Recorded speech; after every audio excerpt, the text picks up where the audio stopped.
여러분 안녕하십니까? 백만개미 한석호입니다. 11월 23일 월요일 시장 정리하겠습니다. 지난 주말에 미국의 문우신 재무장관이 그동안 행해져 왔던 그 비상대출 프로그램이라고 있어요. 제가 이제 그 금요일날 영상 밑에 댓글 첫 번째 고정시켜서 제가 긴급 공지로 알려드렸던 그 5개 대출 프로그램이 있어요. 뭐 회사채 발행하는 거, 매입하는 거, 회사세 유통에서 또 매입하는 거, 지방정부 유동성에 관련된 거, 그 다음에 이제 우리 잘 아는 메인스트리트 대출, 자산담보부증권, 뭐 이렇게 이제 그 5개 부문에 대한 것을 금년 말이 되면 이게 종료되거든요. 그걸 연장하지 않겠다. 그러니까 쉽게 얘기해서 금년 말까지다. 뭐 이렇게 얘기를 했어요. 그래서 이게 상당히 이제 걱정거리로 증시 주변에선 생각을 많이 했고, 미국에서도 뭐 그런 이제 기사들이 막 장끝난 후에 나오고 막 그랬었어요. 근데 이제 오늘 우리 시장을 보면서 어떤 생각을 갖게 되냐 하면, 역시 그 사라지는 권력에 서 말한 얘기는 그건 뭐 진짜 잠꼬대만도 못한 거구나. 지금 뭐 문우신 장관이 그 얘기 한다는 게 별로 시장에서는 웃기지도 않는다. 이렇게 이제 받아들인 거죠. 첫 번째 반응이 페드에서 그거 반대한다. 계속해야 된다. 이렇게 얘기를 하고 나왔어요. 그러니까 이게 뭐 말이 재무장관이지만 떠나가는 권력에서 재무장관이 뭐 의미가 없죠. 그 다음에 이제 최근에 급격하게 막 발표가 꼬리에 꼬리를 무는 백신의 문제. 이게 백신이 이제 이렇게 계속해서 나오니까 뭐 하나하나 백신에 대해서는 뭐 장점도 있고 뭐 좀 보강해야 될 것도 있고 뭐 여러 가지 문제가 있다고 하지만 전반적으로 이렇게 백신이 나온다 하는 얘기는 뭐냐면 결국은 이제 코로나가 이제 종식의 길로 아니면 더 약해지는 길로 간다. 그것은 뭘 의미한다? 그런 실물 경기가 회복된다는 거를 우리한테 기대할 수 있다. 할 수 있는 기대감을 준다. 이런 쪽으로 이제 시장은 해석을 달리한 거예요. 그래서 바이든이 살린다. 결국 바이든이 살릴 것이다. 이렇게 이제 시장은 생각을 하는 것 같아요.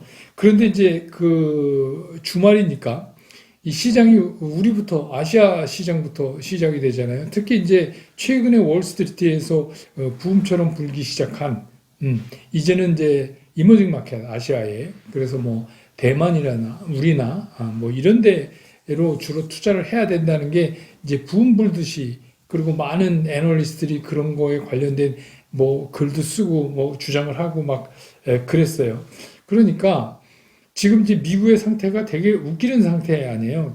여러분 아시는지 모르지만 이름은 뭐 생소하더라도 에밀리 머피라고 연방 총무총장이라는 직함에 있는 사람이 있는데 이 사람이 바이든 당선 확인 절차를 지금 거부하고 있잖아요. 근데 그럼에도 불구하고 24일 내일이죠.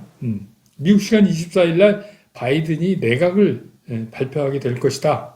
이거는 이제 바이든 그 비서실장으로 지명된 이제 클레인이 얘기를 한 거예요. 그 사람 말에 의하면. 그리고 이제 오늘 또 전해진 소식에 의하면 속속 이제 하마평이 미국도 이제 나오고 있어요. 블링컨 전 국무부 부장관인데 이 사람이 국무부 장관에 내정됐다는 얘기가 나오고 있어요. 이거 굉장히 강한 대북 강경파죠. 뭐 이제 이렇게 되니까 뭐 트럼프가 물러나거나 안 물러나고 목리를 부리거나 어쨌든 간 시장은 이렇게 되는 것 같아요. 바이든이 정한 순서에 따라서 그렇게 가고 니네가 뭐 그 5개 대출 프로그램 안 한다 그래도 결국은 뭐 차기의 권력 잡은 사람들이 결국 할 거니까 그 잠깐 우리가 좀 참으면 되니까 그거는 뭐 관계없다. 이렇게 이제 시장이 이거를 받아들이고 있다. 그게 이제 우리 시장에 오늘 외국인들의 움직임으로 이제 나타났는데 사실 이 5개 프로그램 뭐 메인스트리트 대출 이런 거 종료시키면 사실 그쪽에서 자금이 이머징 마켓으로 오기가 되게 힘들죠. 예, 그래서 우리가 이제 걱정을 했던 건데 우리 시장도 오늘 이제 초기에 스타트할 때는 굉장히 잠깐이지만 한 10여 분 동안 굉장히 극심한 눈치 보기를 딱 하고 있다가 먼저 이제 외국인들이 외국인들이 시동을 걸었어요. 외국인들이 이번 달 들어서 11월 달 들어서 지난 주말까지 5조 4,600억이 넘게 순매수를 했거든요. 그 기조를 그냥 오늘도 외국인들은 내달리기 시작을 했어요. 그래서 현선물 시장에서 강력한 매수세를 이제 시장을 앞서서 끌고 나가게 된 거죠. 그래서 결국 그 사람들이 최근에 얘기하고 있는 아시아의 이머징 마켓으로 가자 하는 거를 이제 오늘 실행에 옮긴 거예요. 근데 이제 처음에 기관은 좀 매도 쪽에 강력하게 서 있었어요. 개인이랑 같이. 그랬다가 제가 자주 말씀드리지만 외국인들이 선물로 워낙 선물 매수를 강하게 땡겨버리니까 할 수 없이 이제 우리 기관들도 끌려 들어오면서 시장에 끌려 들어오면서 선물 매도를 했고 현물을 매수할 수밖에 없죠. 상황이 그렇게 되니까 플러스로 다시 기관이 돌았다가 마지막 장이 이제 끝날 무렵에 외국인들이 선물 매수를 좀 줄였어요. 그래서 선물 매수를 조금 뭐 5천억, 5,600억 막 이렇게 넘어가는 거를 3천억대로 쫙 줄이니까 다시 이제 우리 기관들이 현물에서 매도 사이드를 취하면서 결국은 이제 한 500억 정도 코스피에서 기관이 매도한 걸로 오늘 시장이 마감이 됐습니다. 그러니까 오늘 이제 종일 기관은 외국인들한테 끌려다녔죠. 네, 그리고 이제 개인들은 뭐 여러분 아시지만 개인들은 뭐 어차피 지수 올라가면 좀 요새 파는 그래서 이익 실현에 나와서는 이제 그런 모습을 보였는데 이건 이제 지난주에도 제가 말씀드렸지만 이제는 개인이 오르면 판다, 떨어지면 산다. 떨어지면 산다는 모르겠는데 오르면 판다는 조금 생각을 많이 하셔야 될 것 같아요. 이제는 시장이 그렇게 제가 11월 들면서 외국인들이 어떤 짓을 하는지 우리가 좀 심각하게 한번 보자. 그리고 우리는 뭐 어찌 됐건 외국인들이 하는 것 쪽으로 따라가는 게 우리한테 유리하다. 그런 말씀을 이제 여러 차례 드렸었잖아요. 그래서 뭐 어쨌든 간 이 오늘 시장에서 여실히 보여줬지만 외국인들이 시장의 주도권을 이미 잡았어요.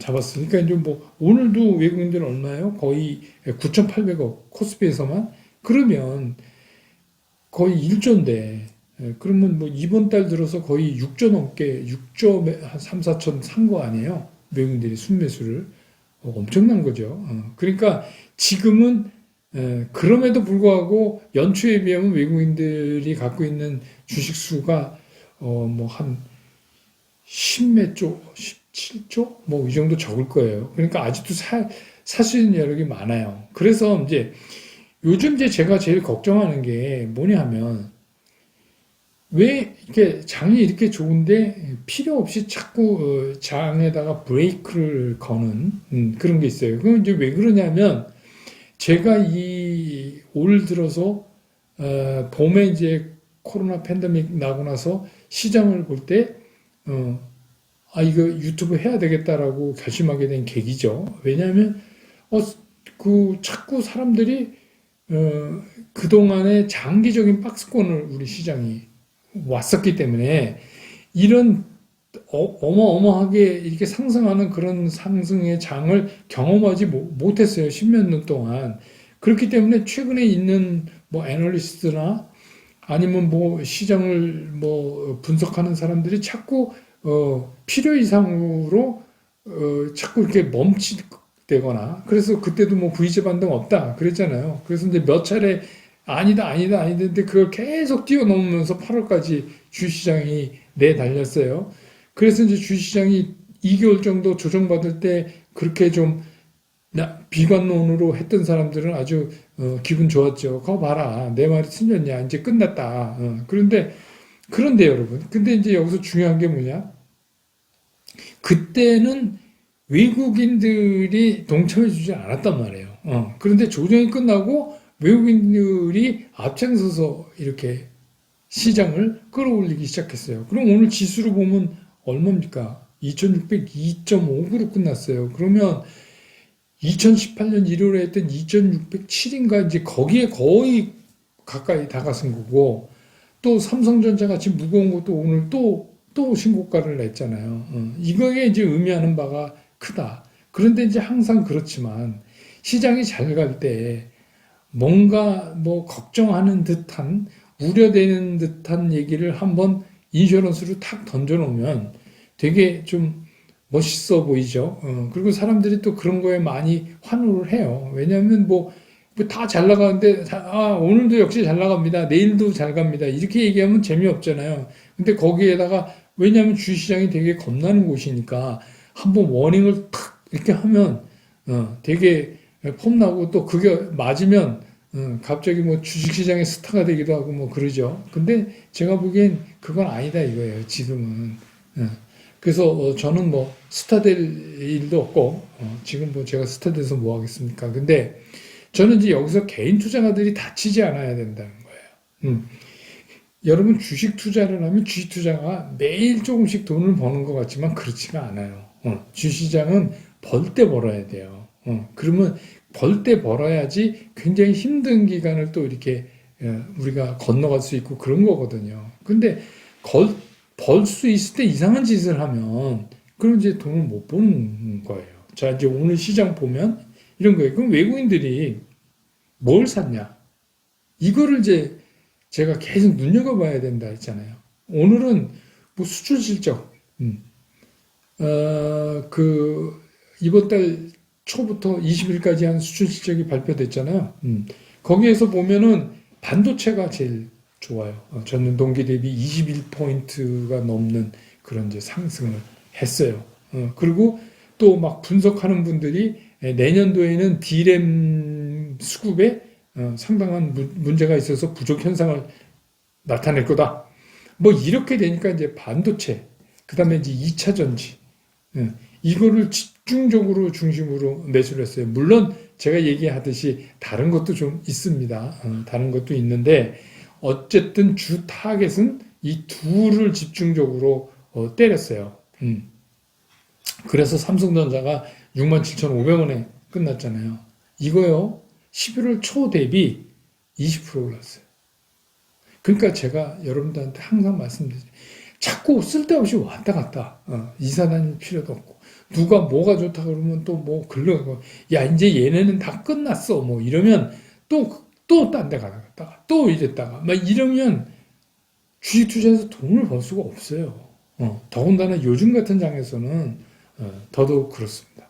그래서 이제 지수도 오늘 이제 2,600을 뚫었죠. 물론 이제 2,600 뚫었으니까 앞으로 뭐 근데 2,600이 의미하는 게 굉장히 중요한 거예요. 왜냐하면 우리가 아주 오랜 박스권을 오면서 2,400에서 2,600 사이에 아주 우리말로 썩은 물량이 많아요. 썩은 물량.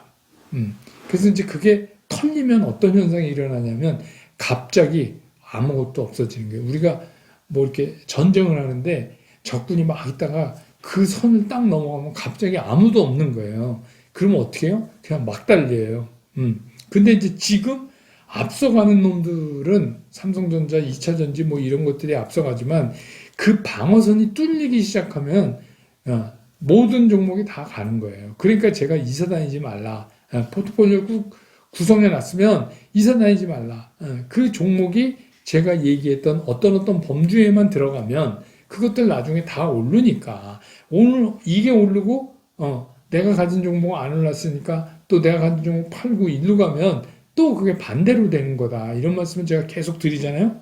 그래서 그러면 시장이 그럼 앞으로 탄탄대로만 가느냐? 그건 아니에요. 왜냐하면 2,400에서 2,600 이 썩은 물량을 털어내기 위해서는 몇 차례 여기를 부딪히는 작업을 해야 되는데 그게 몇 차례냐? 그건 모르죠. 왜 그러냐 하면 지금 어떤 강도로 외국인들이 매수를 하면서 그 물량을 소화시켜 주느냐에 따라서 그건 달라져요. 근데 이제 한 가지 분명한 건 뭐냐면 오늘 그랬다고 해서 뭐 앞으로 내일 모레 뭐 계속 2,600, 700 뭐 이렇게 이런 건 아니지만 우리가 상당히 중요한 시장에서의 그 상승을 향한 교두보를 확보했다.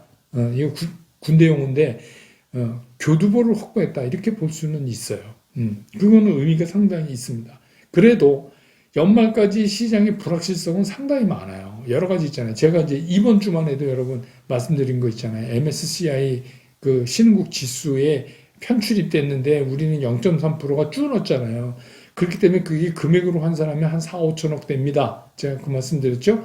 근데 이게 이제 외국인들이 이거 언제 털지, 그것도 참 궁금해요. 근데 이제 오늘 같은 기세라면 뭐 그까짓 거 털어봤자 흔적도 잘 안 나겠지만, 그러니까 이번 주 중에 있다 이거예요. 왜냐하면 인도는 0.3%가 더 늘었어요. 근데 30일 날이 인도가 휴장이니까, 그러니까 그 안에 이제 일어날 가능성이 있다고 보는 거죠. 그러면 이제 하여튼 이번 주 내에 그 리밸런싱에 따르는 그 외국인들의 물량 조정은 있을 것 같다는 생각이 드는 거예요. 그것도 아주 가깝지만 하여튼 우리가 짚고 넘어가야 되는 변수 중에 하나인 거잖아요.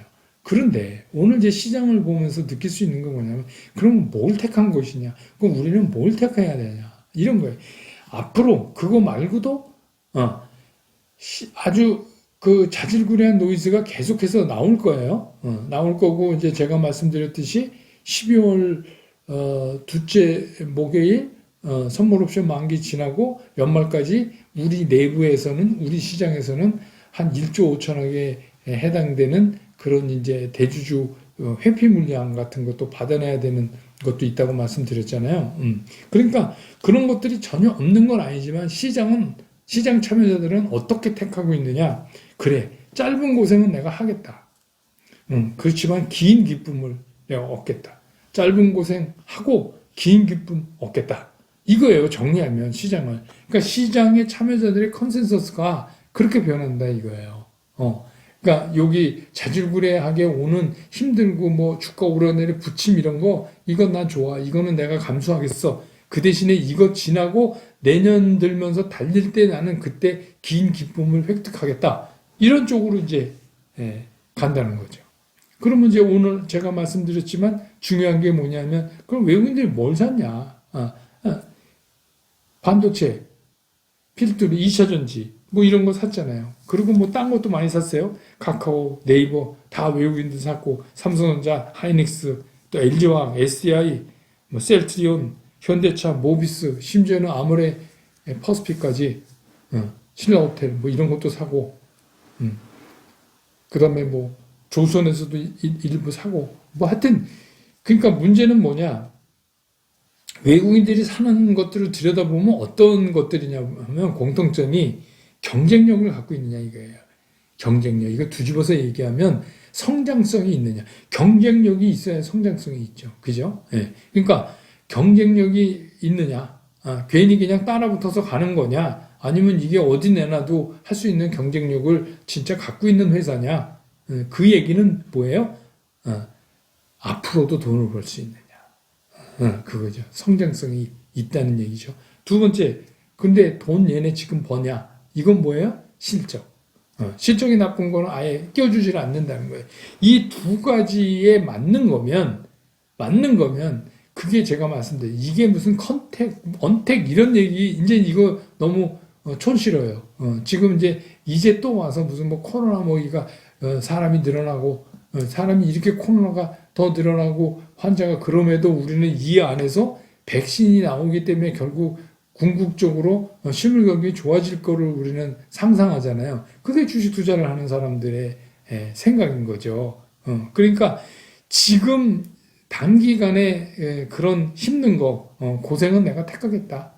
그 대신에 나는 긴 기쁨을 얻겠다. 이게 이제 우리가 연말을 보내는 투자자가 가져야 될 마음가짐이다. 거기서부터 출발을 해야 된다. 그러니까 옮겨 다니면 안 된다. 이게 경쟁력이 있어, 성장성이 있어. 다시 말해서 앞으로도 돈을 벌 수 있어. 지금도 벌고 있어. 이 두 가지만 맞는다면은 그러면 걱정할 일이 없다.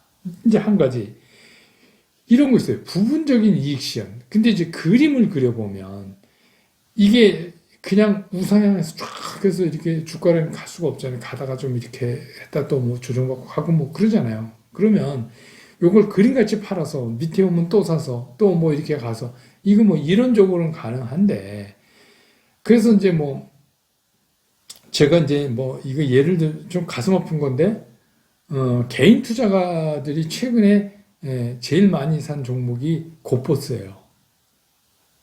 고버스.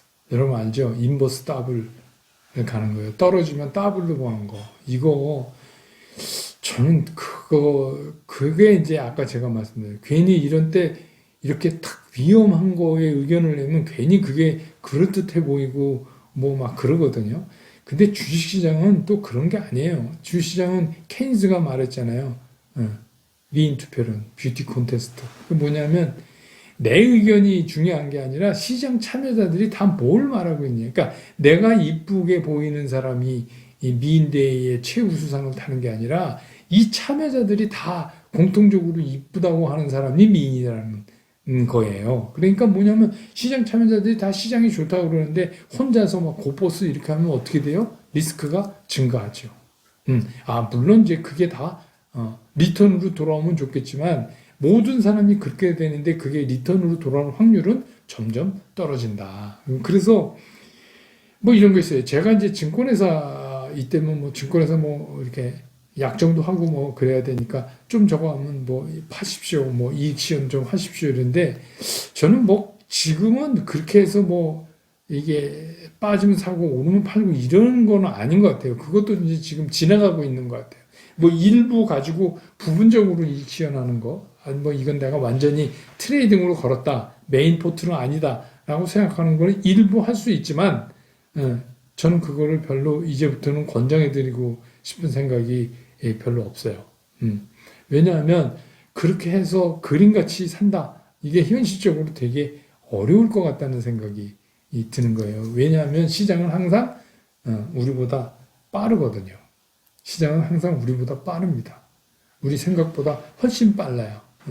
그러니까 전체를 뭐 다 팔아서 뭐 다시 사고 이런 건 진짜 상상하기 싫고, 그냥 웬만하시면 그냥 끌고 가는 게 어떨까, 이런 생각이 들어요. 그리고 이제 뭐 질문하신 것 중에서 뭐 외국인들 사는 걸 어떻게 합니까? 이랬는데 그거 여러분 뭐 HTS에 다 나와요. 어느 회사나.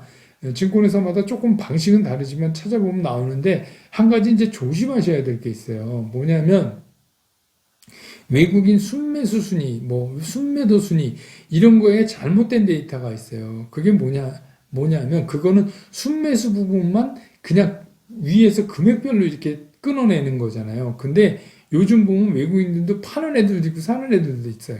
그러니까 순매수만 갖고는 잘 모를 수도 있어요. 그래서 개별 종목에 들어가시면 매도상이, 매수상이 이런 거 있어요. 그거 이렇게 쳐보시면 쭉 나옵니다. 그러니까 그런 걸로 좀 참고 하시면 될 것 같아요. 그래서 그거 이제 뭐 만약에 댓글에 어떤 분이 물어보시면 여러분 그 백만개미 시청자분 중에서 다른 분이 좀 답변도 해주시고 그러세요. 그거 뭐 그래서 HTS에 다 나오니까 그거 뭐 별로 어려운 거 아닙니다. 그래서 뭐 이번 주는 제가 이제 한번 생각을 해볼게요. 브런치 카페는 또 여러분 어떤 걸 공부할까? 그래서 여러분들이 기본적인 공부하시고, 그 다음에 너무 흥분하지 말고 시장을 원칙대로 따라가고, 이게 이제 성공하는 길이에요. 그래서 어디서 뭐 이렇게 귀동냥 해갖고, 뭐 사면 뭐 어떻대더라, 뭐 누가 하는데 뭐 주포가 어떻고 세력이 어떻고 이런 거 따라다니면, 투자는 망합니다. 그때부터 망하기 시작하는 거예요. 그러지 말고 정석적인 투자를 하면 반드시 돈을 벌 수가 있어요. 그러니까 그렇게 하시자는 말씀을 오늘도 드리고요. 오늘 영상 여기서 줄이고 내일 또 시장 끝난 다음에 시장 보고 나서 다시 여러분 곁으로 돌아오겠습니다. 여러분 고맙습니다.